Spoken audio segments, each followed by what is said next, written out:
7 ปีឆ្នាំជាងនាងរួងនឹងបងវេ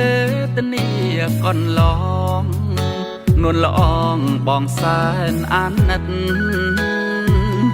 មិត្តភក្តិគេសួរយ៉ាងម៉េចហើយជីវិតបងខ្មាស់គេពេកពិតក្បិតជីវិតនៅកំរិតសូការរួចគ្មានអ្វីបាត់ដៃតូទេគ្មានទ្រព្យគ្មានគេ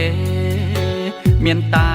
បំណុលជាប់ខ្លួនឡើងមកភ្នំ